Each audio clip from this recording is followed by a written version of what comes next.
Hello students, business മാനേജ്മെൻറ്റിൻ്റെ റിവിഷനായിരുന്നു നമ്മൾ കഴിഞ്ഞ ക്ലാസ്സിൽ അപ്ലോഡ് ചെയ്തിരുന്നത്. ഇതിലും നമുക്ക് ഒരു ചെറിയ പോർഷൻ കൂടി നമുക്ക് കംപ്ലീറ്റ് ചെയ്യാനുള്ളത് കൊണ്ട് അതിൻ്റെ കണ്ടിന്യൂസ് ആയിട്ടാണ് റിവിഷൻ തന്നെയാണ് ഈ ഒരു ക്ലാസ്സിലും പറയാനായിട്ട് പോകുന്നത്. Page number 104 principles of delegation. അപ്പം നമ്മൾ ഡെലഗേഷൻ എന്താണെന്നുള്ള കാര്യം വരെയായിരുന്നു പറഞ്ഞത്. അതുപോലെ അതിൻ്റെ ഇമ്പോർട്ടൻസുമാണ് പറഞ്ഞു നിർത്തിയിരുന്നത്. അപ്പോൾ ഡെലഗേഷൻ എന്ന് പറഞ്ഞിട്ടുണ്ടെങ്കിൽ നമുക്കുള്ള അതോറിറ്റി ഡെലഗേഷൻ, നമുക്ക് ഒരു സുപ്പീരിയറെ സംബന്ധിച്ച് അദ്ദേഹത്തിനുള്ള അതോറിറ്റി അദ്ദേഹം ഡിവൈഡ് ചെയ്ത് അദ്ദേഹത്തിൻ്റെ സബോർഡിനേറ്റ്സിനും കൂടി കൊടുക്കുന്നതിനെയാണ് ഡെലഗേഷൻ ഓഫ് അതോറിറ്റി എന്ന് പറയുന്നതെന്ന് പഠിച്ചു. ഇനി അതിനകത്ത് ബേസ് ചെയ്തിട്ടുള്ള കുറച്ച് പ്രിൻസിപ്പിളുണ്ട്. ഡെലഗേഷൻ്റെ പ്രിൻസിപ്പിൾ നമുക്ക് എന്തൊക്കെയാണെന്ന് നോക്കാം. ഇതിനകത്ത് നമുക്ക് ഒരു 9 പ്രിൻസിപ്പിൾസാണ് തന്നിരിക്കുന്നത്, delegation principles. First one, functional definition എന്ന് പറഞ്ഞിട്ടുണ്ടെങ്കിൽ ഓരോരുത്തരുടെയും ഫങ്ഷൻ, ഓരോ സബോർഡിനേറ്റിൻ്റെയും ഫങ്ഷൻ എന്ത് ഫങ്ഷനാണ് പെർഫോം ചെയ്യേണ്ടതെന്നുള്ള കാര്യം മാനേജർ ക്ലിയർ ആയിട്ട്, അല്ലെങ്കിൽ ആരാണോ അതോറിറ്റി ഡെലഗേറ്റ് ചെയ്ത് കൊടുക്കുന്നത് അദ്ദേഹം ക്ലിയർ ആയിട്ട് തന്നെ അവർക്ക് വ്യക്തത വരുത്തി കൊടുക്കേണ്ടതാണ്. അതായത് ഓരോ സബോർഡിനേറ്റും പെർഫോം ചെയ്യേണ്ട ടാസ്ക് എന്താണ്, അല്ലെങ്കിൽ ഫങ്ഷൻ എന്താണെന്നുള്ള കാര്യത്തിൽ ഒരു വ്യക്തത കൊടുക്കേണ്ടതാണ്. അതുപോലെ ഓരോ ടാസ്കിൻ്റെയും ഒബ്ജക്റ്റീവ്സ് എന്താണെന്നും അതിന് എന്തൊക്കെ ആക്ടിവിറ്റീസാണ് അതിനുള്ളിൽ വരുന്നതെന്നുള്ള കാര്യവും പറഞ്ഞു കൊടുക്കേണ്ടത്. അപ്പം ഈ ഒരു ഫങ്ഷണൽ ഡെഫിനിഷൻ എന്ന് പറഞ്ഞിട്ടുണ്ടെങ്കിൽ ഇപ്പോൾ അതോറിറ്റി ഡെലഗേറ്റ് ചെയ്ത് കൊടുക്കുന്ന സമയത്ത് ഓരോ സബോർഡിനേറ്റ്സും ചെയ്യേണ്ട ഫങ്ഷൻ എന്താണെന്നും അതിൻ്റെ ഒബ്ജക്റ്റീവ്സ് എന്താണെന്നും അതിനുള്ളിൽ എന്തൊക്കെ ആക്ടിവിറ്റീസ് വരുന്നുണ്ടെന്നുള്ള കാര്യം സബോർഡിനേറ്റിന് വ്യക്തമായിട്ട് ഡിഫൈൻ ചെയ്ത് കൊടുക്കണം എന്നുള്ളതാണ് ഫസ്റ്റത്തെ പ്രിൻസിപ്പിൾ പറയുന്നത്. ഇനി രണ്ടാമത്, ഡെലഗേഷൻ ബൈ റിസൾട്ട് എക്സ്പെക്റ്റഡ്. ഇവിടെ പറഞ്ഞിരിക്കുന്നത് ഈ ഒരു പ്രിൻസിപ്പിൾ പറയുന്നത് ഒരു ടാസ്ക് ഡെലഗേറ്റ് ചെയ്ത് കൊടുക്കുന്നതിന് മുന്നേ തന്നെ, അല്ലെങ്കിൽ ഒരു വർക്ക് ഡെലഗേറ്റ് ചെയ്ത് കൊടുക്കുന്നതിന് മുന്നേ തന്നെ ഓരോരുത്തരും അച്ചീവ് ചെയ്യേണ്ട ഗോൾ എന്താണ്, അല്ലെങ്കിൽ റിസൾട്ട് എന്താണെന്നുള്ളത് നേരത്തെ തന്നെ സുപ്പീരിയർ അറിയിക്കേണ്ടതാണ്. എന്തിനാണ് ഇങ്ങനെ നേരത്തെ റിസൾട്ട് നമ്മൾ അച്ചീവ് ചെയ്യാൻ ഉദ്ദേശിക്കുന്ന റിസൾട്ട് പറയുന്നത് എന്ന് ചോദിച്ചാൽ, സ്റ്റാൻഡേർഡ് എത്രയാണെന്നറിയാൻ. ഒരു വർക്ക് ചെയ്യുന്ന സബോർഡിനേറ്റ് ആ ഒരു വർക്കിന് എത്രത്തോളം സ്റ്റാൻഡേർഡ്, നമ്മൾ എത്രത്തോളം ഇമ്പോർട്ടൻ്റ് കൊടുക്കണം, എങ്ങനെയാണ് പെർഫോമൻസ് വേണ്ടതെന്നുള്ള കാര്യം അറിയാൻ വേണ്ടിയിട്ടാണ് നമ്മൾ ഓരോ വർക്ക് അസൈൻ ചെയ്ത് കൊടുക്കും അല്ലെങ്കിൽ ഡെലഗേറ്റ് ചെയ്ത് കൊടുക്കുമ്പോഴും ആ ഡെലഗേഷന് മുന്നേ തന്നെ നമ്മൾ അച്ചീവ് ചെയ്യേണ്ട റിസൾട്ടും കൂടി സബോർഡിനേറ്റ്സിന് പറഞ്ഞു കൊടുക്കുന്നത്. അപ്പോൾ ആദ്യം പറഞ്ഞത് ഓരോരുത്തരുടെ ഫങ്ഷൻ, ആദ്യത്തെ പ്രിൻസിപ്പിൾ പറഞ്ഞത് ഇതാണ്, ഓരോരുത്തരുടെയും ഫങ്ഷൻസ് ക്ലിയർ ആയിട്ട് ഡിഫൈൻ ചെയ്ത് കൊടുക്കണം. രണ്ടാമത് പറഞ്ഞിരിക്കുന്നത് എത്രത്തോളം റിസൾട്ട് എക്സ്പെക്റ്റ് ചെയ്യുന്നുണ്ടെന്നുള്ള കാര്യം ക്ലിയർ ആക്കി കൊടുത്തിരിക്കണം. മൂന്നാമത് പറഞ്ഞ് clarification of limits of authority. അപ്പോൾ ഈ ഒരു പ്രിൻസിപ്പിൾ പറഞ്ഞിരിക്കുന്നത് നമ്മൾ അതോറിറ്റിയാണ് ഡെലഗേറ്റ് ചെയ്ത് കൊടുക്കുന്നത്. അപ്പം ഓരോ അതോറിറ്റിക്കും ഓരോ ലിമിറ്റ് പ്രിസ്ക്രൈബ് ചെയ്തിരിക്കണം. സുപ്പീരിയർ അതോറിറ്റി ഡെലഗേറ്റ് ചെയ്ത് കൊടുക്കുമ്പോൾ ഓരോരുത്തർക്കും കറക്റ്റായിട്ട് എത്രത്തോളം അതോറിറ്റി ഉണ്ട് എന്നുള്ള കാര്യം ലിമിറ്റ് ചെയ്ത് കൊടുത്തിരിക്കണം. ഇതെന്തിനാണെന്ന് വെച്ചിട്ടുണ്ടെങ്കിൽ ഒരു സബോർഡിനേറ്റ്സിന് കിട്ടിയേക്കുന്ന അതോറിറ്റി മറ്റൊരാൾക്ക് കിട്ടാതെ, എന്നുവെച്ചാൽ ഓവർലാപ്പിംഗ് ഉണ്ടാകാതിരിക്കാൻ വേണ്ടിയിട്ടാണ് ഓരോരുത്തരുടെയും അതോറിറ്റി ക്ലിയർ ആയിട്ട് ക്ലാരിഫൈ ചെയ്ത് കൊടുക്കണമെന്ന് പറയുന്നത്. അതുപോലെ തന്നെ അതോറിറ്റി മിസ്യൂസ് ചെയ്യാനുള്ള ചാൻസ് അവോയ്ഡ് ചെയ്യാനായിട്ടും ഈ ഒരു പ്രിൻസിപ്പിൾ യൂസ് ചെയ്യുന്നുണ്ട്. ഇനി അടുത്ത ഫോർത്ത് പ്രിൻസിപ്പിൾ പറഞ്ഞിരിക്കുന്നത് parity of authority and responsibility. അപ്പം ഒരു ബാലൻസ് വേണമെന്നാണ് പറഞ്ഞിരിക്കുന്നത്. അതോറിറ്റിയും റെസ്പോൺസിബിലിറ്റിയും തമ്മിൽ, ഒരു സബോർഡിനേറ്റ്സിന് കിട്ടിയിരിക്കുന്ന അതോറിറ്റിയും അദ്ദേഹം ചെയ്തു തീർക്കേണ്ട റെസ്പോൺസിബിലിറ്റിയും തമ്മിലൊരു ബാലൻസ് വേണം, ഒരു പാരിറ്റി വേണം. There is no common denominator for measuring parity between the two, but authority should be delegated in conformity with responsibility. അപ്പം ഓരോരുത്തരുടെ റെസ്പോൺസിബിലിറ്റിക്ക് അനുസരിച്ച് വേണം ഓരോരുത്തർക്കുള്ള അതോറിറ്റി കൊടുക്കാനായിട്ട്. ഒരാൾ എത്രത്തോളം ജോലി ചെയ്യാൻ റെസ്പോൺസിബിൾ ആണെന്ന് നോക്കിയതിന് ശേഷം മാത്രമാണ് അദ്ദേഹത്തിന് ആ ജോലി ചെയ്യാനുള്ള അതോറിറ്റി നമ്മൾ ഡിഫൈൻ ചെയ്ത് കൊടുക്കാവുള്ളൂ. ആ ഒരു അതോറിറ്റി റെസ്പോൺസിബിലിറ്റി തമ്മിൽ ബാലൻസ് വേണം എന്നുള്ളതാണ് parity of authority and responsibility എന്ന പ്രിൻസിപ്പിൾ കൊണ്ട് ഉദ്ദേശിച്ചിരിക്കുന്നത്. നെക്സ്റ്റ് പറഞ്ഞിരിക്കുന്നത് അബ്സല്യൂട്ട്നെസ് ഓഫ് അക്കൗണ്ടബിലിറ്റി. അബ്സല്യൂട്ട്നെസ് ഓഫ് അക്കൗണ്ടബിലിറ്റി എന്ന് പറഞ്ഞിട്ടുണ്ടെങ്കിൽ നമ്മൾ അതോറിറ്റി ഡെലഗേറ്റ് ചെയ്ത് കൊടുക്കുന്നില്ല, ഒരിക്കലും നമുക്ക് അക്കൗണ്ടബിലിറ്റി നമുക്ക് ഡെലഗേറ്റ് ചെയ്യാനായിട്ട് പറ്റത്തില്ല. ഓരോരുത്തരും ചെയ്യേണ്ട ഒബ്ലിഗേഷൻസിൽ നിന്ന് ഒരിക്കലും ഓരോ സബോർഡിനേറ്റ്സും പിന്മാറാനായിട്ട് പറ്റത്തില്ല, അല്ലെങ്കിൽ മറ്റൊരാൾക്ക് കൊടുക്കാനായിട്ട് പറ്റത്തില്ല. അപ്പോൾ ഇവിടെ പറഞ്ഞിരിക്കുന്നതാണ്, അതോറിറ്റി നമ്മൾ കൊടുക്കുന്നുണ്ടെങ്കിലും നമ്മൾ ഒരിക്കലും അക്കൗണ്ടബിലിറ്റി ഡെലഗേറ്റ് ചെയ്യുന്നില്ല. അതാണ് ഈ ഒരു പ്രിൻസിപ്പിൾ കൊണ്ട് ഉദ്ദേശിച്ചിരിക്കുന്നത്. ഇനി 6 പറഞ്ഞിരിക്കുന്ന അതോറിറ്റി ലെവൽ പ്രിൻസിപ്പിൾ. ഈ ഒരു പ്രിൻസിപ്പിൾ ഉദ്ദേശിക്കുന്ന ഇത്രമാണ്, ഓരോ മാനേജേഴ്സ്, അതായത് ഓരോ ലെവലുള്ള മാനേജർമാർക്കും അവർക്കുള്ള അതോറിറ്റി കൊടുത്തിട്ടുണ്ട്, അല്ലെങ്കിൽ അവരുടേതായ അതോറിറ്റി കൊടുത്തിട്ടുണ്ട്. അപ്പം അവരുടേതായ ഡിസിഷൻ എടുക്കേണ്ട സാഹചര്യത്തിൽ വേറെ ആരെയും ഒരിക്കലും നമ്മൾ സമീപിക്കാനായിട്ട് പാടില്ല. അതായത് ഇപ്പം ഒരു മിഡിൽ ലെവലുള്ള മാനേജറാണെങ്കിൽ അദ്ദേഹം ഒരിക്കലും ഒരു ടോപ്പ് ലെവലുള്ള മാനേജറിൻ്റെ അടുത്തേക്ക് എപ്പോഴും ഡിസിഷൻ എടുക്കാനായിട്ട് പോകരുത്. ഓരോരുത്തർക്കും കൊടുത്തിരിക്കുന്ന ലിമിറ്റിനുള്ളിൽ അല്ലെങ്കിൽ ഓരോരുത്തരുടെയും ആ സ്കോപ്പിനുള്ളിൽ വെച്ച് തന്നെ ഓരോരുത്തരും ഡിസിഷൻ എടുക്കേണ്ടതായിട്ട് ഉണ്ട്. അതാണ് അതോറിറ്റി ലെവൽ പ്രിൻസിപ്പിൾ എന്ന് പറയുന്നത്. ഓരോ ലെവൽസിലുള്ള മാനേജേഴ്സ് അവരുടെ ലെവൽസിനനുസരിച്ചുള്ള ഡിസിഷൻസ് അവർ ദംസെൽസ് അല്ലെങ്കിൽ അവർ സ്വയം തന്നെ എടുക്കേണ്ടതാണ്. എപ്പോഴും ടോപ്പ് അതോറിറ്റിയിലോട്ട് ഡിസിഷൻ എടുക്കാനായിട്ട് സമീപിക്കരുത്. അപ്പോൾ അദ്ദേഹത്തിൻ്റെ അതോറിറ്റിക്ക് പുറത്തുള്ള കാര്യങ്ങളിൽ മാത്രമാണ് അദ്ദേഹം ബാക്കി മറ്റുള്ളവരിൽ നിന്നുള്ള ഡിസിഷൻ എടുക്കാനായിട്ട് സുപ്പീരിയറിനെ റെഫർ ചെയ്യാനായിട്ടും പാടുള്ളൂ. നെക്സ്റ്റ് പറഞ്ഞിരിക്കുന്നത് യൂണിറ്റി ഓഫ് കമാൻഡ്. അത് നമുക്കറിയാവുന്ന കാര്യം തന്നെയാണ്. ആ പ്രിൻസിപ്പിൾ യൂണിറ്റി ഓഫ് കമാൻഡ് എന്ന് പറഞ്ഞിട്ട് a subordinate shall receive command and accountable to only one superior. ഒരു സബോർഡിനേറ്റ് ഒരു സുപ്പീരിയറിൻ്റെ കീഴിൽ മാത്രമാണ് കമാൻഡ് സ്വീകരിക്കാവുള്ളൂ, അക്കൗണ്ടബിൾ ആകാവുള്ളൂ, അല്ല റെസ്പോൺസിബിൾ ആകാവുള്ളൂ എന്നൊരു കാര്യമാണ് യൂണിറ്റി ഓഫ് കമാൻഡ് കൊണ്ട് ഉദ്ദേശിച്ചേക്കുന്നത്. അപ്പം എന്തെങ്കിലും സബോർഡിനേറ്റ്സിൻ്റെ ഇടയ്ക്കുള്ള കൺഫ്യൂഷൻ മാറ്റാനും അല്ലെങ്കിൽ അവരുടെ ഡ്യൂട്ടി കറക്റ്റ് സമയത്ത് ചെയ്യാൻ, അല്ലെങ്കിൽ ഒരു ഡ്യൂട്ടി തന്നെ ഒന്നിലധികം പേർ ചെയ്യാതിരിക്കാനൊക്കെയാണ് ഈ ഒരു യൂണിറ്റി ഓഫ് കമാൻഡ് എന്ന പ്രിൻസിപ്പിൾ വന്നിരിക്കുന്നത്. അപ്പം ഒരു സുപ്പീരിയറിൻ്റെ കീഴിൽ ഒരു സബോർഡിനേറ്റ്സ് മാത്രമാണ് കമാൻഡ് സ്വീകരിക്കാവുള്ളൂ, അല്ലെങ്കിൽ ഓരോ സബോർഡിനേറ്റ്സിനും ഒരു സുപ്പീരിയർ മാത്രമാണ് ഉണ്ടാകാനായിട്ട് പാടുള്ളൂ. Then 8.1 scalar chain. Scalar chain എന്ന് പറഞ്ഞാൽ എന്തായിരുന്നു?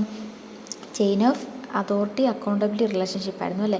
ഓരോരുത്തരിൽ നിന്ന് അതോറിറ്റി എങ്ങനെയാണ് ഫ്ലോ ചെയ്യുന്നത് എന്നുള്ള കാര്യമാണ് സ്കാലാർ ചെയിൻ കൊണ്ട് ഉദ്ദേശിച്ചിരിക്കുന്നത്. ടോപ്പ് മാനേജറിൽ നിന്ന് മിഡിൽ നിന്ന് ലോവറിലോട്ട് ഇങ്ങനെ അതോറിറ്റി ഫ്ലോ ചെയ്യുന്ന ആ ഒരു ഗ്രാഫിക്കൽ റെപ്രസെൻറ്റേഷനാണ് നമ്മൾ സ്കാലാർ ചെയിൻ എന്ന് പറയുന്നത്. അപ്പോൾ ആ കാര്യം തന്നെയാണ് ഇവിടെ പറഞ്ഞിരിക്കുന്നത്. ഒരു ഓർഗനൈസേഷൻ്റെ പ്രോപ്പർ ഫങ്ഷനിങ്ങിന് ക്ലിയർ ആയിട്ട് തന്നെ ഓരോരുത്തരുടെ അതോറിറ്റിയും അതുപോലെ അതോറിറ്റി ഫ്ലോ ചെയ്യുന്നതും കറക്റ്റായിട്ട് തന്നെ പ്രിസ്ക്രൈബ് ചെയ്ത് കൊടുത്തിരിക്കണം. ഇനി അടുത്ത് പറഞ്ഞിരിക്കുന്നത് effective communication. There should be two-way communication between the superior and the subordinates. The superior should give instruction in clear words. He must allow the subordinates to seek clarification if needed. അപ്പോൾ എഫക്റ്റീവായിട്ടൊരു communication അല്ലെങ്കിൽ superior subordinates two way communication എഫക്റ്റീവായിട്ട് തന്നെ പോകണമെന്നാണ് ഈ ഒരു principle, effective communication principle കൊണ്ട് ഉദ്ദേശിക്കുന്നത്. അപ്പോൾ ഇത്തരം കാര്യങ്ങൾ 9 പ്രിൻസിപ്പിളാണ് ഡെലിഗേഷനുമായിട്ട് ബന്ധപ്പെട്ട് വന്നിരിക്കുന്നത്. പിന്നെ അടുത്തായിട്ട് വന്നിരിക്കുന്നത് obstacles of delegation. Obstacles to delegation എന്ന് പറഞ്ഞിട്ടുണ്ടെങ്കിൽ നമ്മുടെ പ്രോപ്പറായിട്ടുള്ള ഡെലഗേഷന് തടസ്സമായി നിൽക്കുന്ന ഫാക്ടേഴ്സിനെയാണ്, അല്ലെങ്കിൽ പ്രോബ്ലംസ് ആയിട്ട് നിൽക്കുന്ന ഫാക്ടേഴ്സിനാണ് ഒബ്സ്റ്റാക്കിൾസ് ടു ഡെലഗേഷൻ എന്ന് പറയുന്നത്. അപ്പോൾ ഇത് 3ആയിട്ടാണ് 3 കാറ്റഗറൈസ് ചെയ്തിട്ടുണ്ട്. reluctance of the superior, reluctance on the part of the subordinates and difficulties as part of organization. സുപ്പീരിയറിൻ്റെ ഭാഗത്തു നിന്നുള്ള എന്തെങ്കിലും തടസ്സമായിരിക്കാം, ഇല്ലാന്നുണ്ടെങ്കിൽ സബോർഡിനേറ്റ്സിൻ്റെ ഭാഗത്തു നിന്നുള്ള എന്തെങ്കിലും തടസ്സമായിരിക്കാം, ഇല്ലെങ്കിൽ ഓർഗനൈസേഷൻ്റെ ഭാഗത്തു നിന്നുള്ള എന്തെങ്കിലും ഡിഫിക്കൽട്ടീസ് ആയിരിക്കണം. അപ്പോൾ ഇങ്ങനെ 3ആയിട്ടാണ് പ്രോബ്ലംസിനെ കാറ്റഗറൈസ് ചെയ്തിരിക്കുന്നത്. ഇനി സുപ്പീരിയറിൻ്റെ ഭാഗത്തു നിന്നുള്ള എന്തൊക്കെയാണ് റിലുക്റ്റൻ്റ് ആയിട്ടുള്ള തടസ്സങ്ങൾ, അല്ലെങ്കിൽ എന്തൊക്കെയാണ് ഡെലിഗേഷൻ ഓഫ് അതോറിറ്റിക്ക് തടസ്സമായി നിൽക്കുന്ന പ്രോബ്ലംസ് എന്ന് നോക്കാം. ഫസ്റ്റ് പറഞ്ഞേക്കുന്നത് പെർഫെക്ഷനിസം എന്ന് പറഞ്ഞിട്ടുണ്ടെങ്കിൽ, ഇപ്പോൾ ചില മാനേജരെ സംബന്ധിച്ച് അദ്ദേഹത്തിൻ്റെ അതോറിറ്റി മറ്റുള്ളവർക്ക് ഡെലിഗേറ്റ് ചെയ്ത് കൊടുക്കാൻ അദ്ദേഹത്തിന് സമ്മതം ഉണ്ടാകത്തില്ല. കാരണം പെർഫെക്റ്റ് ആകത്തില്ല. സുപ്പീരിയർ സബോർഡിനേറ്റ്സ് ഇത്ര ഒരു ജോലി ചെയ്തിട്ടുണ്ടെങ്കിൽ മാനേജർ ചെയ്യുന്നത്രയും പെർഫെക്റ്റ് ആയിരിക്കത്തില്ല എന്നൊരു ചിന്ത, അല്ലെങ്കിൽ അങ്ങനെ ഒരു തീരുമാനത്തിൽ നിന്ന് ചിലപ്പം മാനേജർ അല്ലെങ്കിൽ സുപ്പീരിയർ ഈ ഒരു ഡെലിഗേഷനെ എതിർത്ത് നിൽക്കാനുള്ള ചാൻസ് ഉണ്ട്. പിന്നെ രണ്ടാമത്തെ പറഞ്ഞിരിക്കുന്ന ഓട്ടോക്രാറ്റിക് ആറ്റിറ്റ്യൂഡ്. ഓട്ടോക്രാറ്റിക് ലീഡർ അല്ലേ, ഓട്ടോക്രാറ്റിക് ആറ്റിറ്റ്യൂഡ് എന്നൊക്കെ പറഞ്ഞാൽ എന്തായിരുന്നു? ആർക്കും അതോറിറ്റി ഡെലഗേറ്റ് ചെയ്ത് കൊടുക്കാൻ ഇഷ്ടപ്പെടാത്ത ലീഡേഴ്സിനെ, അല്ലെങ്കിൽ അങ്ങനെയുള്ള മാനേജേഴ്സിനെയാണ് ഓട്ടോക്രാറ്റിക് മാനേജേഴ്സ് എന്ന് പറയുന്നത്. അപ്പം അങ്ങനെ ഒരു അതോറിറ്റി ഡിവൈഡ് ചെയ്ത് കൊടുക്കാൻ താല്പര്യമില്ലാതെ ഒരു ഓട്ടോക്രാറ്റിക് ആറ്റിറ്റ്യൂഡുള്ള ഒരു മാനേജറാണെങ്കിൽ അവിടെ നമുക്ക് ഡെലഗേഷൻ സാധ്യമാവത്തില്ല. പിന്നെ പറഞ്ഞിരിക്കുന്നത് lack of ability to direct എന്ന് പറഞ്ഞിട്ടുണ്ടെങ്കിൽ, ചില മാനേജരെ സംബന്ധിച്ച് സബോർഡിനേറ്റ്സിനെ ഡയറക്റ്റ് ചെയ്യാനോ അല്ലെങ്കിൽ അവർ കോർഡിനേറ്റ് ചെയ്യാനൊക്കെ ഒരു കഴിവുണ്ടായിരിക്കത്തില്ല. അങ്ങനെ വരുമ്പോഴത്തേനും മാനേജേഴ്സ് പറയും ഞാൻ തന്നെ ചെയ്തോളാം, സബോർഡിനേറ്റ്സ് ചെയ്യേണ്ട കാര്യമില്ല എന്നുള്ളത്. അപ്പം ഡയറക്റ്റ് ചെയ്യാനുള്ള ഒരു എബിലിറ്റി ഇല്ല എന്നുണ്ടെങ്കിൽ, അവിടെ മാനേജേഴ്സിന് ഇല്ല അല്ലെങ്കിൽ സുപ്പീരിയേഴ്സിന് ഇല്ല എന്നുണ്ടെങ്കിൽ അതും ഒരു ഡെലഗേഷൻ ഒരു ഒബ്സ്റ്റാക്കിളായിട്ടാണ് വരുന്നത്. പിന്നെയുള്ളത് lack of confidence in the subordinates. പിന്നെ അടുത്ത് പറഞ്ഞേക്കുന്നത് സബോർഡിനേറ്റ്സ് നമ്മുടെ ഒരു ജോലി കൊടുത്തു കഴിഞ്ഞാൽ ഇത് അത്രത്തോളം ചെയ്യുമോ എന്ന് പറഞ്ഞാൽ അവർ കോൺഫിഡൻ്റ് ആണോ എന്നുള്ള കാര്യത്തിൽ മാനേജർമാർക്കൊരു ഷുവർട്ടി ഉണ്ടാകത്തില്ല. അങ്ങനെ വരുമ്പം തങ്ങളുടെ കീഴിലുള്ള സബോർഡിനേറ്റ്സ് അവർക്ക് അത്രത്തോളം കോമ്പീറ്റൻ്റ് അല്ല എന്ന് തോന്നുവാണെങ്കിൽ അവിടെയും ഡെലിഗേഷൻ ഓഫ് അതോറിറ്റി സാധ്യമല്ല. ഫിഫ്ത്ത് വൺ പറഞ്ഞിരിക്കുന്നത് absence of controls. When the means of control are little a manager may not delegate. അപ്പം കൺട്രോൾ ചെയ്യാനായിട്ട് ബുദ്ധിമുട്ടാണെങ്കിൽ മാനേജർക്ക് പിന്നെ അതോറിറ്റി ഡെലഗേറ്റ് ചെയ്യുന്ന കാര്യത്തിലും ബുദ്ധിമുട്ടായിരിക്കും. കാരണം ഡെലഗേറ്റ് ചെയ്യുമ്പോൾ അതനുസരിച്ച് പ്രോപ്പർ കൺട്രോളിങ് വേണം. സബോർഡിനേറ്റ്സ് ഇത് കറക്റ്റായിട്ട് ചെയ്യുന്നുണ്ടോ എന്നുള്ള കാര്യത്തിലൊരു കൺട്രോളിങ് വേണം. പക്ഷേ കൺട്രോൾ ചെയ്യാനുള്ളൊരു എബിലിറ്റി ഇല്ല എങ്കിൽ അവിടെ നമുക്ക് ഡെലഗേഷൻ സാധ്യമല്ല. പിന്നെ ഉള്ളത് കൺസർവേറ്റീവ് ആൻഡ് കോഷ്യസ് ടെമ്പറമെൻറ്റ്.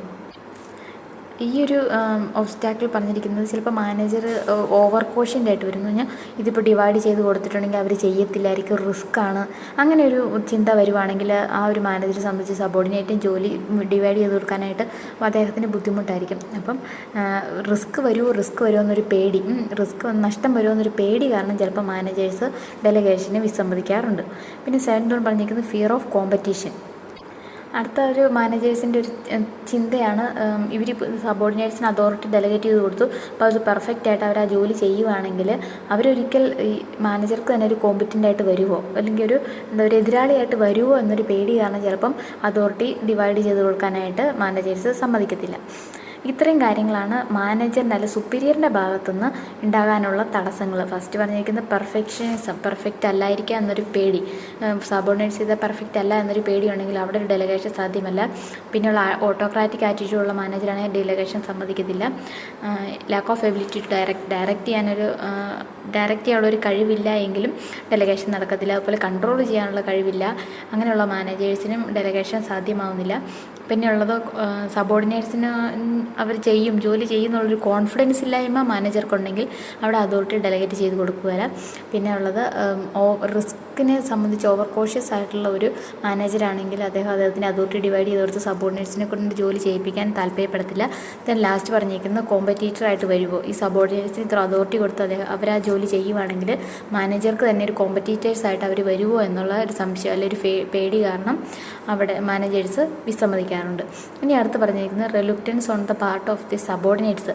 ഈ ഡെലഗേഷൻ ചിലപ്പം സബോർഡിനേറ്റ്സ് തന്നെ സമ്മതിക്കാറില്ല, അല്ലെ തടസ്സമായിട്ട് നിൽക്കാറുണ്ട്. എന്താണ് കാരണങ്ങൾ?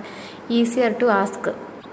അപ്പോൾ നമ്മളിപ്പോൾ ഒരു കാര്യം ഇപ്പോൾ ഒരു പ്രോബ്ലമൊക്കെ നിങ്ങൾക്ക് തരുവാണെങ്കിൽ തന്നെ നിങ്ങളെപ്പോഴും അത് ടീച്ചറോട് ചോദിച്ച് ചെയ്യും. അപ്പം എന്തെങ്കിലും ഒരു പ്രോബ്ലത്തിൻ്റെ ഉത്തരം തന്നെ കണ്ടുപിടിക്കുന്നേക്കാൾ ഉപരി ചോദിച്ച് ചെയ്യുന്നതായിരിക്കും ഈസി എന്നുള്ള ഒരു മനോഭാവ സബോർഡിനേറ്റ്സ് ഉണ്ടായിരിക്കും. എപ്പോഴും മാനേജറിൻ്റെ അടുത്ത് പോയി ചോദിച്ച് ചെയ്താൽ ഓക്കെയാണ്, അല്ലാതെ തന്നെത്താനെ ഒരു സൊല്യൂഷൻ കണ്ടുപിടിക്കുക എന്നുള്ളത് ബുദ്ധിമുട്ടാണെന്ന് തോന്നുന്ന സബോർഡിനേറ്റ്സിനെ സംബന്ധിച്ച് അവരൊരിക്കലും ഡെലഗേഷൻ ഓഫ് അതോറിറ്റി സമ്മതിക്കത്തില്ല. പിന്നെ ഉള്ളത് ഫിയർ ഓഫ് ക്രിറ്റിസിസം. ഇനിയിപ്പോൾ ചെയ്തതിൽ എന്തെങ്കിലും തെറ്റുണ്ടെങ്കിൽ അങ്ങനെ വരുമ്പം നമ്മുടെ സുപ്പീരിയർ നമ്മൾ ക്രിട്ടിസൈസ് ചെയ്യും. അങ്ങനെ ഒരു പേടി കാരണം ക്രിറ്റിസിസം ഉണ്ടാവുമല്ലോ, തെറ്റായി പോകുന്നുള്ള പേടി കാരണം സബോർഡിനേറ്റ്സ് ഡെലഗേഷന് വിസമ്മതിക്കാറുണ്ട്. പിന്നെ lack of information and resources. അത്രത്തോളം അറിവില്ലായ്മ, അതോറിറ്റി ഡെലഗേറ്റ് ചെയ്തൊരു വർക്ക് ചെയ്യാനുള്ള അറിവില്ലായ്മ അല്ലെങ്കിൽ അതിനനുസരിച്ചുള്ള റിസോഴ്സ് ഇല്ലെങ്കിലും സബോർഡിനേറ്റ്സ് ഡെലഗേഷന് സമ്മതിക്കില്ല.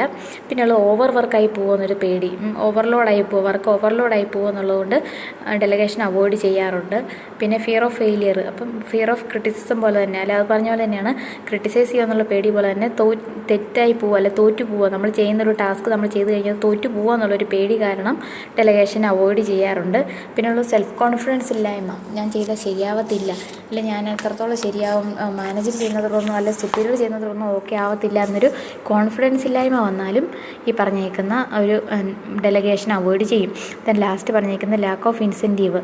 എത്ര ചെയ്താലും ഇൻസെൻറ്റീവോ അല്ലെങ്കിൽ ബോണസോ ഒന്നും കിട്ടുകയില്ല, എത്ര ഓവർ വർക്ക് ചെയ്താൽ പോലും ഇൻസെൻറ്റീവ് ഒന്നും കിട്ടുകയില്ല എന്നുണ്ടെങ്കിൽ, അല്ലെ വേജസ് കൂട്ടി തരികയില്ല എന്നൊക്കെ ഉണ്ടെങ്കിൽ അവിടെയും എംപ്ലോയീസ് ഈ ഓവർ വർക്ക് ചെയ്യാൻ അല്ലെങ്കിൽ ഡെലഗേഷൻ ചെയ്യാനായിട്ട് വിസമ്മതിക്കും. അപ്പോൾ ഇത്രയും കാര്യങ്ങളാണ് നമ്മൾ ഈ ഒരു എംപ്ലോയീസിൻ്റെ അല്ലെ സബോർഡിനേറ്റ്സിൻ്റെ ഭാഗത്തു നിന്നുള്ള തടസ്സമായിട്ട് പറയുന്നത്.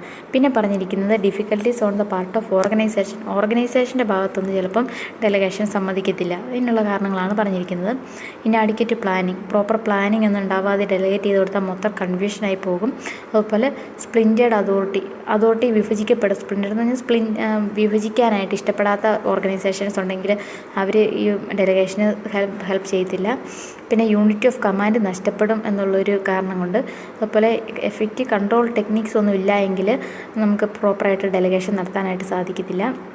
പിന്നെയുള്ള ഓർഗനൈസേഷനിൽ കോമ്പിറ്റൻ്റായ മാനേജേഴ്സില്ല, ആൾക്കാരെ സബോർഡിനേറ്റ്സിനെ കൊണ്ട് ജോലി ചെയ്യിപ്പിക്കാൻ അത്രയും കോമ്പറ്റീവ് ആയിട്ട് മാനേജേഴ്സ് ഇല്ല എന്നുണ്ടെങ്കിൽ ഓർഗനൈസേഷൻ ഡെലഗേഷന് അവോയ്ഡ് ചെയ്യും. പിന്നെ ഉള്ളത് അതോറിറ്റി റെസ്പോൺസിബിലിറ്റി റിലേഷൻഷിപ്പ് അൺക്ലിയർ ആയിട്ടുള്ളൊരു ഓർഗനൈസേഷൻ ആണെങ്കിൽ, കാരണം ആർക്കൊക്കെയാണ് സുപ്രീം പവർ അല്ലെങ്കിൽ ആർക്കൊക്കെയാണ് പ്രോപ്പർ അതോറിറ്റി ഉള്ളതെന്നുള്ള കാര്യമൊന്നും പ്രോപ്പറായിട്ട് ഡിഫൈൻ ചെയ്യാൻ പറ്റുകയില്ല എന്നുണ്ടെങ്കിൽ അവിടെയും ഡെലഗേഷൻ അതോറിറ്റി ഡെലഗേഷൻ അവോയ്ഡ് ചെയ്യും. പിന്നെ 7th പറഞ്ഞിരിക്കുന്നത് എൻവയോൺമെൻറ്റ് ഓഫ് ഇൻറ്റേർണൽ ഡിസ്ട്രക്റ്റ്. ഇൻറ്റേർണലായിട്ട് എന്തെങ്കിലും പ്രോബ്ലം ഉള്ള, എന്നാൽ ഓർഗനൈസേഷൻ്റെ ഉള്ളിൽ എന്തെങ്കിലുമൊക്കെ ഡിസ്ട്രാക്ഷൻസൊക്കെ ഉള്ള ഒരു ഓർഗനൈസേഷൻ ആണെങ്കിൽ അവിടെ അങ്ങനെ ഒരു എൻവയോൺമെൻറ്റ് ആണെങ്കിൽ അവിടെയും ഡെലഗേഷൻ സാധ്യമല്ല. പിന്നെ ലാസ്റ്റ് പറഞ്ഞിരിക്കുന്നത് ഓർഗനൈസേഷൻ സ്ട്രക്ചർ ഡിഫക്റ്റീവ് ആയിട്ടാണ്, നല്ല കറക്റ്റായിട്ടുള്ള സ്ട്രക്ചർ അല്ല ഓർഗനൈസേഷനെങ്കിൽ ഡെലഗേഷൻ ഓഫ് അതോറിറ്റി അവിടെ നമുക്ക് ബുദ്ധിമുട്ടായിട്ട് വരും. ഇങ്ങനെയാണ് ഓർഗനൈസേഷൻ്റെ ഭാഗത്തുനിന്ന് ഡെലഗേഷൻ ഓഫ് അതോറിറ്റിയിൽ ബാധിക്കാവുന്ന കുറേ കാര്യങ്ങൾ. ഇനി സക്സസ്ഫുള്ളായിട്ട് ഡെലഗേറ്റ് ചെയ്യാനുള്ള സ്റ്റെപ്സ് പറഞ്ഞിട്ടുണ്ട്. എങ്ങനെയാണ് ഒരു സക്സസ്ഫുൾ ഡെലഗേഷൻ നടക്കുക എന്നുള്ളത് നിങ്ങളത് വായിച്ച് നോക്കിയാൽ പോയിൻ്റായിട്ട് പറഞ്ഞിട്ടേ ഉള്ളൂ. കറക്റ്റായിട്ട് ഗോൾ ഡിഫൈൻ ചെയ്യണം. അതുപോലെ തന്നെ എന്തെങ്കിലും മിസ്റ്റേക്ക് വന്നാൽ അത് ക്ഷമിക്കാനുള്ളൊരു കഴിവ് ഓർഗനൈസേഷനും മാനേജേഴ്സിനും ഉണ്ടായിരിക്കണം. അതുപോലെ സബോർഡിനേറ്റ്സിന് ഒരു ഫെയ്ത്ത് ഉണ്ടായിരിക്കണം, വിശ്വാസം ഉണ്ടായിരിക്കണം. പിന്നെ ഡെലഗേറ്റ് ചെയ്യാൻ എന്താണ് ഡെലഗേറ്റ് ചെയ്യണമെന്നുള്ള കറക്റ്റായിട്ട് അറിഞ്ഞിരിക്കണം. ഇങ്ങനെയുള്ള കാര്യങ്ങളൊക്കെയാണ് ഒരു സക്സസ്ഫുൾ ഡെലഗേഷനെ സംബന്ധിച്ച് ഉള്ള ക്യാരക്ടറിസ്റ്റിക്സ് അല്ലെങ്കിൽ സ്റ്റെപ്സ് എന്ന് പറയുന്നത്. അപ്പോൾ ഇത്രയും ഒരു പോർഷൻ ഇത്രയേ ഉള്ളൂ. അപ്പോൾ ഇത്രയും കഴിഞ്ഞ് ഇനി നമുക്ക് അടുത്തത് ഡെലഗേഷൻ ഓഫ് അതോറിറ്റി പോലെ തന്നെയുള്ള അടുത്തൊരു പോർഷനാണ് ഡീസെൻട്രലൈസേഷൻ ഓഫ് അതോറിറ്റി.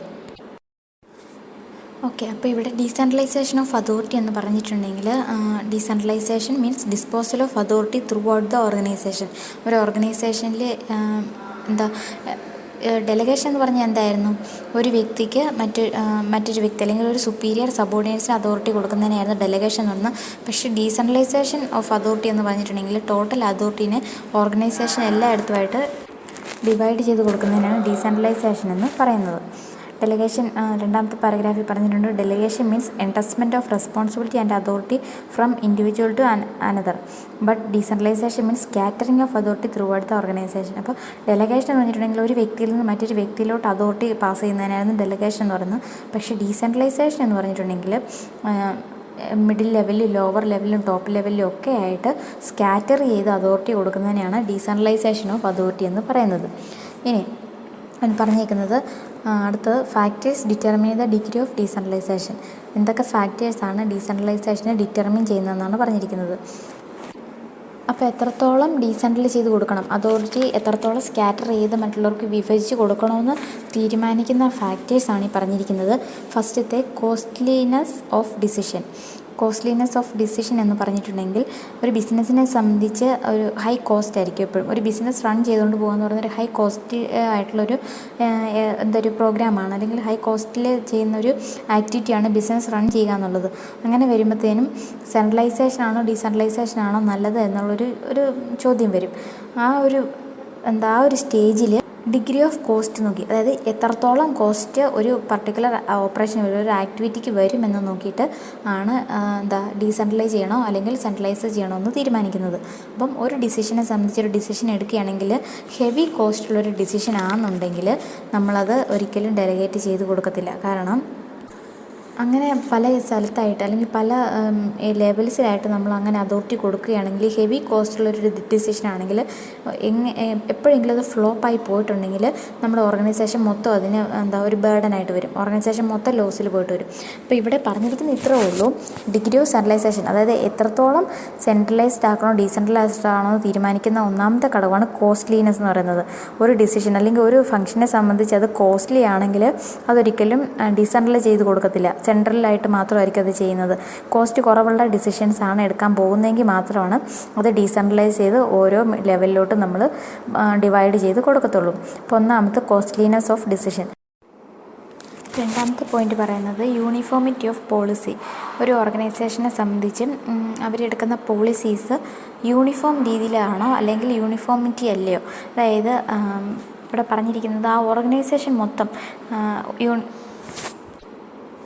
മൊത്തം കവർ ചെയ്യുന്ന രീതിയിലുള്ള ഒരു യൂണിഫോം പോളിസിയാണ് എടുക്കുന്നതെന്നുണ്ടെങ്കിൽ അവിടെ എപ്പോഴും സെൻട്രലൈസ്ഡ് അതോറിറ്റി ആയിരിക്കും ഈസി ആയിട്ടുള്ളത്. കാരണം സെൻട്രലൈസ്ഡ് ആയിട്ടുള്ള അതോറിറ്റി ഒരു പോളിസി ഫോം ചെയ്യുന്നു, അത് എല്ലാ ലെവൽസിലോട്ടും പാസ് ചെയ്യുന്നു. പക്ഷേ ഇപ്പം നമ്മൾ എന്തെങ്കിലും ഒരു പോളിസി എടുത്തിട്ട് അത് ഒരു യൂണിഫോമിറ്റി ആവശ്യമില്ല എന്നുണ്ടെങ്കിൽ, അല്ലെങ്കിൽ ഫർദർ ക്ലാരിഫിക്കേഷൻസ് ആവശ്യമില്ല എന്നുണ്ടെങ്കിൽ അവിടെ നമുക്ക് ഡീസെൻട്രലൈസ് ചെയ്ത് കൊടുക്കാനായിട്ട് സാധിക്കും. കാരണം ഓരോ ലെവൽസിനും മിഡിൽ ലെവൽ അല്ലെങ്കിൽ ലോവർ ലെവൽ, അപ്പോൾ ഓരോ ലെവൽസിനും അവരുടേതായ തീരുമാനം അല്ല ആ ലെവൽസിനനുസരിച്ച് അവരുടെ മാനേജേഴ്സ് തീരുമാനിക്കുന്ന രീതിയിൽ ആ പോളിസീനെ കൺസിഡർ ചെയ്യാനായിട്ട് സാധിക്കും. ഇനി മൂന്നാമത്തെ പറഞ്ഞിരിക്കുന്നത് ഹിസ്റ്ററി ഓഫ് ദി എൻ്റർപ്രൈസ്. ഇപ്പോൾ ഒരു ബിസിനസ് എങ്ങനെയാണ് ബിൽഡ് ചെയ്തേക്കുന്നത് അതനുസരിച്ച് അതിൻ്റെ സെൻട്രലൈസേഷൻ അല്ലെങ്കിൽ ഡീസെൻട്രലൈസേഷനും മാറാനുള്ള ചാൻസ് ഉണ്ട്.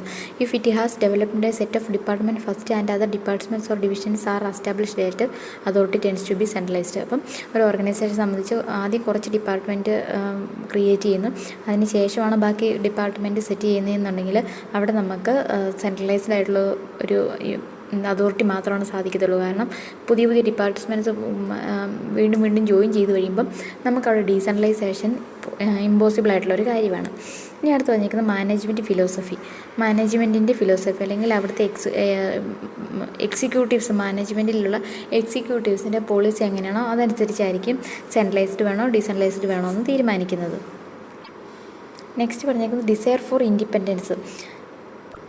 ഇപ്പോൾ മാനേജ്മെൻറ്റ് തീരുമാനിക്കുകയാണ് ഓരോരുത്തർക്കൊരു ഇൻഡിപെൻഡൻസ് പവർ കൊടുക്കണം, അല്ലെങ്കിൽ ബാക്കിയുള്ള ലെവൽസിലുള്ള മാനേജേഴ്സിനെ മോട്ടിവേറ്റ് ചെയ്യാനായിട്ട് അവർക്കും കുറച്ച് അതോറിറ്റി കൊടുക്കണമെന്ന് മാനേജ്മെൻറ്റ് തീരുമാനിക്കുകയാണെങ്കിൽ അങ്ങനെ വരുമ്പോഴത്തേനും അവിടെ ഡീസെൻട്രലൈസേഷൻ ആയിരിക്കും മാനേജ്മെൻറ്റ് ചൂസ് ചെയ്യുന്നത്. അപ്പോൾ പറഞ്ഞത് ഇതാണ്, എത്രത്തോളം ഇൻഡിപെൻഡൻ്റ് ആയിട്ട് നിൽക്കാൻ ആഗ്രഹിക്കുന്നു, ഓരോ ഓർഗനൈസേഷനിലെ ഓരോ ലെവൽസ് എത്രത്തോളം ഇൻഡിപെൻഡൻ്റ് ആയിട്ട് നിൽക്കാൻ മാനേജ്മെൻറ്റ് ആഗ്രഹിക്കുന്നു അതനുസരിച്ച് സെൻട്രലൈസ്ഡ് ചെയ്യുകയോ ഡീസെൻട്രലൈസ്ഡ് ചെയ്യുകയോ ചെയ്യും. ദെൻ 6 പറഞ്ഞിരിക്കുന്നത് അവൈലബിലിറ്റി ഓഫ് മാനേജേഴ്സിൻ്റെ അവൈലബിലിറ്റി. കോമ്പിറ്റൻറ്റ് മാനേജേഴ്സ് ഉണ്ട്, എല്ലാ ലെവലിലും ഉണ്ടെന്നുണ്ടെങ്കിൽ അവിടെ ഡീസെൻട്രലൈസേഷൻ സാധിക്കും. പക്ഷേ കോമ്പിറ്റൻ്റ് ആയിട്ടുള്ള മാനേജർമാരൊന്നും ഇല്ല, ഗുഡ് കേപ്പബിൾ ആയിട്ടുള്ള മാനേജേഴ്സൊന്നും ഇല്ല എന്നുണ്ടെങ്കിൽ അവിടെ ഒരിക്കലും നമുക്ക് ഡീസെൻട്രലൈസേഷൻ സാധിക്കത്തില്ല. സെൻട്രലൈസ്ഡ് ആയിട്ടുള്ള അതോറിറ്റി മാത്രമാണ് നമുക്കവിടെ സാധിക്കത്തുള്ളൂ. പിന്നെ 7th പറഞ്ഞിരിക്കുന്നത് control techniques.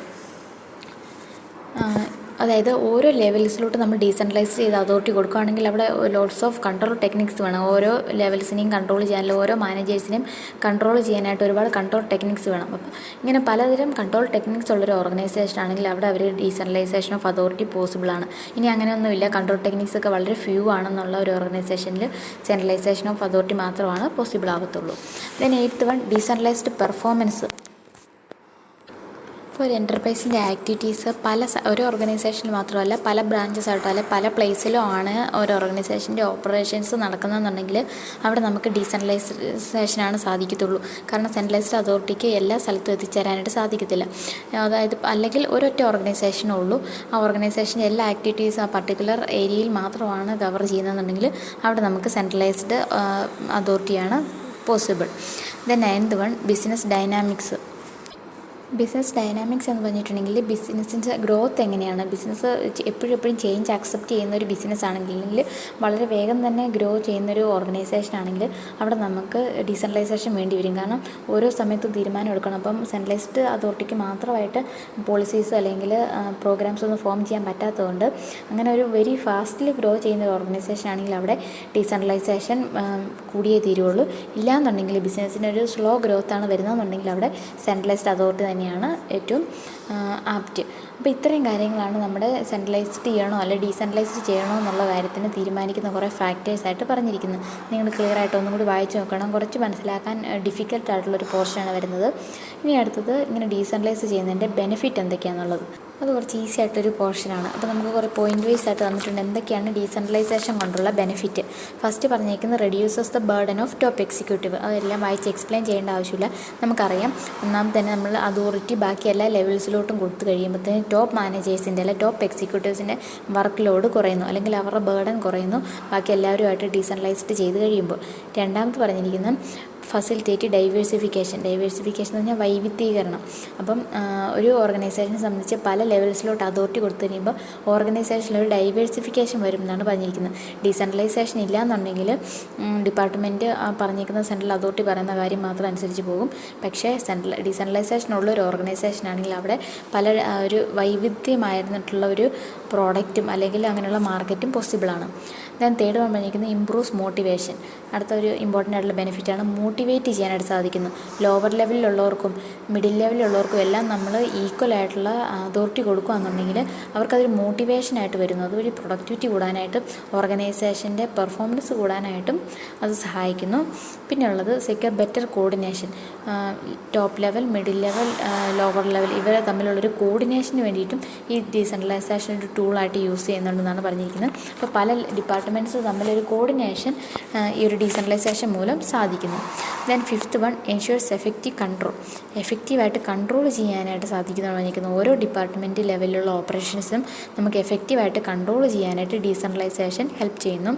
Then six one develops quality of managers. അപ്പോൾ മാനേജേഴ്സിന് ട്രെയിനിങ് കിട്ടുന്നു അല്ലെങ്കിൽ ഓപ്പർച്യൂണിറ്റീസ് കിട്ടുന്നു അവരുടെ ടാലൻറ്റ് വർദ്ധിപ്പിക്കാനായിട്ട്. അങ്ങനെ വരുമ്പോഴത്തേനും ഈ ഒരു അതോറിറ്റിയോട് കിട്ടിക്കഴിയുമ്പം മാനേജേഴ്സിൻ്റെ ക്വാളിറ്റി ഇൻക്രീസ് ചെയ്യും. നമുക്ക് ക്വാളിറ്റി മാനേജേഴ്സ് നമ്മുടെ ഓർഗനൈസേഷനിൽ കിട്ടുന്നു. ദെൻ ലാസ്റ്റ് വൺ പറഞ്ഞിരിക്കുന്നത് ഫ്ലെക്സിബിലിറ്റി എന്ന് പറഞ്ഞിട്ടുണ്ടെങ്കിൽ കോമ്പറ്റീഷൻ മീറ്റ് ചെയ്യാനായിട്ടും അല്ലെങ്കിൽ പെട്ടെന്നൊരു പോളിസി ചേഞ്ച് ചെയ്യാനൊക്കെ ആയിട്ടൊരു ഫ്ലെക്സിബിൾ ആയിരിക്കും. കാരണം ഡീസെൻട്രലൈസ്ഡ് ചെയ്ത് നിൽക്കുന്നതുകൊണ്ട് നമുക്ക് ഒരു അതോറിറ്റി എല്ലാവരിലോട്ടും എത്തുന്നു. അങ്ങനെ വരുമ്പോഴത്തേനും നമുക്ക് പെട്ടെന്നൊരു ചേഞ്ച് വരുവാണെങ്കിൽ എല്ലാവരും അത് അക്സെപ്റ്റബിൾ ആയിരിക്കും. അപ്പോൾ നമുക്കൊരു ഫ്ലെക്സിബിലിറ്റി വരുമെന്നാണ് പറഞ്ഞിരിക്കുന്നത്. ഇത്രയും കാര്യങ്ങളാണ് ഡീസെൻട്രലൈസേഷൻ്റെ ബെനിഫിറ്റായിട്ട് പറഞ്ഞിരിക്കുന്നത്. അപ്പോൾ ഡിഫിക്കൽട്ടീസും പറഞ്ഞിട്ടുണ്ട് കുറച്ച് പോയിൻ്റായിട്ട്. First one high cost of operation. അതായത് നമ്മളിങ്ങനെ നമ്മുടെ അതോറിറ്റി പല ലെവൽസിലോട്ട് അല്ലെങ്കിൽ പലരിലോട്ട് നമ്മൾ ഡിവൈഡ് ചെയ്ത് കൊടുത്തു കഴിയുമ്പോൾ നമുക്ക് അവിടെ ഒരു ഡിപ്പാർട്ട്മെൻറ്റ്സിലോട്ടൊക്കെ കൊടുത്തു കഴിയുമ്പം അവിടെ നമുക്ക് ഹൈ കോസ്റ്റ് ഓഫ് ഓപ്പറേഷൻ ആണെന്ന് വെച്ചാൽ ഒരു ഹെവി കോസ്റ്റ് വരാനുള്ള ചാൻസ് ഉണ്ടെന്നാണ് പറയുന്നത്. പിന്നെയുള്ളത് ലാക്ക് ഓഫ് യൂണിഫോമിറ്റി നമുക്ക് നഷ്ടമാകും. കാരണം പല ലെവൽസിനും അതോറിറ്റി കൊടുക്കുന്നു, പലരും പല രീതിയിലുള്ള ഫോംസും പോളിസീസും ആയിരിക്കും ഫോം ചെയ്യുന്നത്. അങ്ങനെ വരുമ്പോൾ നമുക്ക് യൂണിഫോമിറ്റി അവിടെ നഷ്ടമാകുന്നുണ്ട്. പിന്നെ അൺസ്യൂട്ടബിൾ ഫോർ സ്മോൾ ഫേംസ്. ചെറിയ ഓർഗനൈസേഷൻ സംബന്ധിച്ച് ഓരോ ഡിപ്പാർട്ട്മെൻറ്റിനും നമ്മൾ പവർ കൊടുത്തു കഴിയുമ്പോൾ അതോറിറ്റി കൊടുത്തു കഴിയുമ്പോൾ അവിടെ നമുക്കൊരു കൺഫ്യൂഷൻ വരും. അപ്പം സ്മോൾ ഓർഗനൈസേഷനെ സംബന്ധിച്ച് നമുക്ക് ഇങ്ങനെയൊരു ഡീസെൻട്രലൈസേഷൻ സാധ്യമല്ല. പിന്നെ റിലയൻസ് ഓൺ മാനേജേഴ്സിന് കൂടുതലായിട്ട് റിലേ ചെയ്യേണ്ടതായിട്ട് വരും എന്ന് പറഞ്ഞിട്ടുണ്ടെങ്കിൽ ഒരുപക്ഷെ ഒരുപാട് സ്കില്ലും കോമ്പറ്റൻസും ഇല്ലാത്ത മാനേജേഴ്സ് ആണെങ്കിലും അവർക്ക് ഡിസിഷൻ എടുക്കാനും ഒക്കെ ആയിട്ട് അവരെ സമീപിക്കുമ്പോൾ ചിലപ്പോൾ അവരെടുക്കുന്ന ഡിസിഷൻസ് ഡീസെൻട്രലൈസേഷൻ കൊടുത്തേക്കുന്നതുകൊണ്ട് അവരെടുക്കുന്ന ഡിസിഷൻസ് ഒരുപക്ഷെ തെറ്റായിട്ടുള്ളതാണെങ്കിൽ ഓർഗനൈസേഷൻ മൊത്തം അതിൽ സഫർ ചെയ്യേണ്ടതായിട്ട് വരും. അടുത്ത ലാസ്റ്റ് വൺ പറഞ്ഞിരിക്കുന്നത് സെൽഫ് സെൻറ്റേർഡ് ആറ്റിറ്റ്യൂഡ്. അപ്പോൾ ഓരോ ഡിപ്പാർട്ട്മെൻറ്റിനും പവർ കൊടുക്കുമ്പോൾ ഓരോരുത്തരും സെൽഫ് സെൻറ്റേർഡ് ആയിട്ടുള്ളൊരു ആറ്റിറ്റ്യൂഡ് കൊണ്ടുവരുന്നു വെച്ചാൽ ബാക്കി ടോപ്പ് മാനേജേഴ്സ് എന്ത് പറഞ്ഞാലും ഇഗ്നോർ ചെയ്യാനുള്ളൊരു ചാൻസും അവിടെ വരുന്നുണ്ട്. അപ്പോൾ ഇത്രയും കാര്യങ്ങളാണ് ഇതിൻ്റെ ഡീസെൻട്രലൈസേഷൻ്റെ ഡിഫിക്കൽട്ടീസ് ആയിട്ട് പറഞ്ഞിരിക്കുന്നത്. അതുപോലെ ഇപ്പോൾ പറഞ്ഞ ഡെലിഗേഷനും ഡീസെൻട്രലൈസേഷനും തമ്മിലുള്ള ഡിഫറൻസ് പറഞ്ഞിട്ടുണ്ട് ടെക്സ്റ്റിൽ. നിങ്ങളത് വായിച്ച് പഠിച്ചോണം.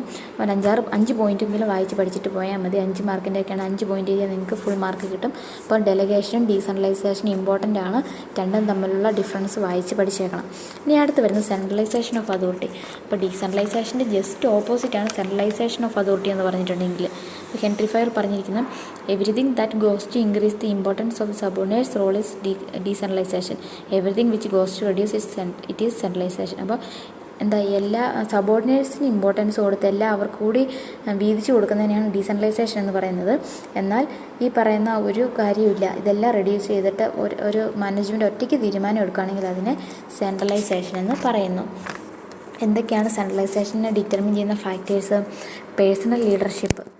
അപ്പം നമ്മുടെ ഓർഗനൈസേഷനിലെ ഏറ്റവും ടോപ്പ് എക്സിക്യൂട്ടീവായിട്ട് ഇരിക്കുന്ന ആൾക്ക് നല്ല ലീഡർഷിപ്പ് കപ്പാസിറ്റി ഉണ്ട്, അല്ലെങ്കിൽ അദ്ദേഹത്തിന് തീരുമാനങ്ങൾ ഒറ്റയ്ക്കെടുക്കാനും ഓരോ ഓർഗനൈസേഷനെ ഒറ്റയ്ക്ക് മുന്നോട്ട് നയിക്കാനുള്ള കഴിവുണ്ടെങ്കിൽ, ടോപ്പ് മാനേജേഴ്സിന് കഴിവുണ്ടെന്നുണ്ടെങ്കിൽ അവിടെ നമ്മൾ ഇപ്പോൾ ഡീസെൻട്രലൈസേഷൻ ഒന്നും പോകത്തില്ല. സെൻട്രലൈസ്ഡ് ആയിട്ടുള്ള ഒരു അതോറിറ്റി മാത്രമാണ് നമ്മൾ ചൂസ് ചെയ്തുള്ളൂ. അങ്ങനെ ഒരു നമുക്ക് ക്വിക്ക് ഡിസിഷൻ എടുക്കാനായിട്ട് സാധിക്കുന്നു. അപ്പോൾ ആദ്യത്തേത് നമ്മുടെ ടോപ്പ് മാനേജേഴ്സിൻ്റെ പേഴ്സണലായിട്ടുള്ള ലീഡർഷിപ്പ് സ്കിൽസ്. ദെൻ രണ്ടാമത്തത് ഇൻ്റഗ്രേഷൻ. അപ്പം ഞാൻ നേരത്തെ നമ്മൾ ഡീസെൻട്രലൈസേഷൻ പറഞ്ഞ പോലെ തന്നെ നമ്മളൊരു പോളിസി ഫോം ചെയ്യുകയാണെങ്കിൽ അതിന് യൂണിഫോമിറ്റി വേണം എന്നുണ്ടെങ്കിൽ നമുക്ക്, അല്ലെങ്കിൽ ഇൻറ്റഗ്രേറ്റഡ് ആയിട്ടുള്ള പോളിസീസാണ് ഓർഗനൈസേഷൻ മൊത്തം അത് ഫോളോ ചെയ്യണമെന്നുണ്ടെങ്കിൽ അവിടെ നമ്മൾ സെൻട്രലൈസേഷൻ ഓഫ് അതോറിറ്റി മാത്രമാണ് നമ്മൾ ചൂസ് ചെയ്യത്തുള്ളൂ. പോളിസിയിൽ യൂണിഫോമിറ്റി കൊണ്ടുവരാനും ഇൻറ്റഗ്രേഷൻ കൊണ്ടുവരാനുമായിട്ട്. ഇനി അത് തന്നെയാണ് മൂന്നാമത്തെ പോയിന്റ് പറഞ്ഞിരിക്കുന്നത്.